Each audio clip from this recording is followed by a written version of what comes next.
போதைப் பொருள் தடுப்பதற்கான போதைப் பொருள் தடுப்பு படை ஒன்றை தொடங்குவோம் என்று சொன்னார்கள். இன்றைக்கு வரைக்கும் அது எனக்கு தொடங்கினதாக தெரியவில்லை. மூன்றாவது சிங்கப்பெண் சிறப்பு அதிரடிப்படை என்று ஒரு திட்டத்தை அறிவித்தார்கள். அதை இன்றைக்கு தொடங்கி வைத்திருக்கின்றார்கள் மாண்புமிகு முதலமைச்சர் அவர்கள். பள்ளிக்கல்வித்துறை அமைச்சர் மாண்புமிகு பேரவைத் தலைவர் அவர்களே, போகிற போக்கில் பொத்தாம் பொதுவாக சில வார்த்தைகளை அண்ணன் சொல்லிவிட்டார். போதைப் பொருள் தடுப்பு நடவடிக்கை குறித்து அண்ணன் கேட்டார். அவருக்கான பதிலாக ஜூன் மாதம் 3ஆம் தேதி தொடங்கி 16ஆம் தேதிக்குள் 473 போதைப் பொருள் தொடர்பான வழக்குகள் பதிவு செய்யப்பட்டு 672 போதைப் பொருள் ரவுடிகள் கைது செய்யப்பட்டு நான் இங்கு பேசிக் கொண்டிருக்கிற இதே வேளையிலே தமிழ்நாடு முழுக்க திக்கெட்டும் திசையிட்டும் 38 மாவட்டங்களில் கைப்பற்றப்பட்ட சுமார் 10,56,00,000க்கும் அதிகமான போதைப் பொருட்களை எல்லாம் கொட்டி அழித்து எரித்து போதை சாம்ராஜ்யம் மாண்புமிகு முதல்வரின் ஆட்சியில் வேரோடும் வேரடி மண்ணோடும் ஒழிக்கப்பட்டுக் கொண்டிருக்கிறது. அது மட்டுமல்ல, குடிபோதையில் வாகனம் ஓட்டுவதற்கு எதிராக சிறப்பாக காவல்துறை செயல்பட்டு 16,031 பேர் குடிபோதையில் வாகனம் ஓட்டியது தொடர்பான வழக்குகள் பதிவு செய்யப்பட்டிருக்கிறது.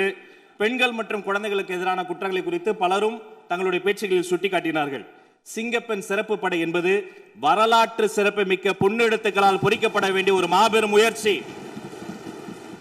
இந்த சிங்கப்பெண் சிறப்பு படை திட்டத்தினுடைய முதல் கட்டம் phase 1 இப்பொழுது தொடங்கப்பட்டிருக்கிறது. பின்பு phase 2, phase 3 என்று அடுத்தடுத்த கட்டங்கள் வரும்.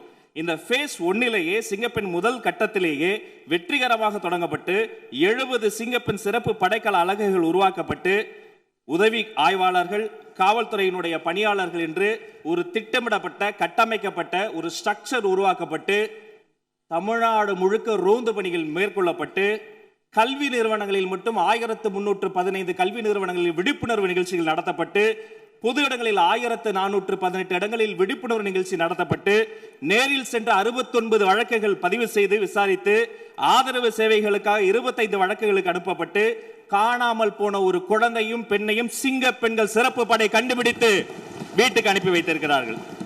அது மட்டுமல்ல, கடந்த 15-20 நாட்களுக்குள்ளாக சற்றொப்ப 1328 நினைவு சரியாக இருக்குமானால் அந்த குற்றவாளிகளாம் அடையாளம் காணப்பட்டு உடனடியாக கைது செய்யப்பட்டு பிணையில் ஜாமீனில் வெளிவர முடியாத பிடியாணை பிறப்பிக்கப்பட்டு சற்றொப்ப 2500 சொச்சம் அந்த சீரியல் அஃபெண்டர்ஸ், அதாவது 18 குற்றவாளிகளை எல்லாம் உடனடியாக பிடித்து கிட்டத்தட்ட 4000க்கும் அதிகமான சமூக விரோதிகளை சிறைச்சாலையில் தள்ளி இருக்கிறது தமிழ்நாடு காவல்துறை என்பதை இதன் மூலமாக தெரிவித்துக் கொள்கிறேன். பொதுவாக மாண்புமிகு சட்டப்பேரவை உறுப்பினர்கள் பேசுகிற போது கூட ஒரு உறுப்பினர் சொன்னார், சட்டம் ஒழுங்கு எப்படி இருக்கிறது, பெண்களுக்கு எதிரான குற்றங்கள் அதிகரித்து இருக்கிறது. மாண்புமிகு முதல்வர் நிதி ஆயோக் கூட்டத்தில் பேசிய பொழுது தமிழ்நாட்டு பெருமளை எல்லாம் சொன்னார், அதற்கெல்லாம் நாங்கள் தான் காரணம். ஆம், சரியாக சொன்னீர்கள். இந்த தமிழ்நாட்டில் சீரழிந்திருக்கிற போதை பழக்கத்திற்கும் சட்ட ஒழுங்கு பிரச்சனைகளுக்கும் இதற்கு முன்னால் ஆண்டவர்களும் ஒரு காரணம் என ஒப்புதல் வாக்குமூலத்தை கொடுத்திருக்கிறது என்பதையும் சுட்டிக்காட்டி மீண்டும் சொல்கிறேன், சரித்திர சிறப்பு வாய்ந்த சிங்கப்பெண்கள் சிறப்பு படை சிறகடித்து பறக்கிறார்கள். பொறுத்திருந்து பாருங்கள், வெயிட் அண்ட் வாட்ச். தமிழ்நாட்டினுடைய சட்டம் ஒழுங்கு இந்தியாவிலே சிறந்த மாநிலமாக இந்த சிறப்பு படை மாற்றி காட்டும் என்று உங்கள் மூலமாக தெரியப்படுது.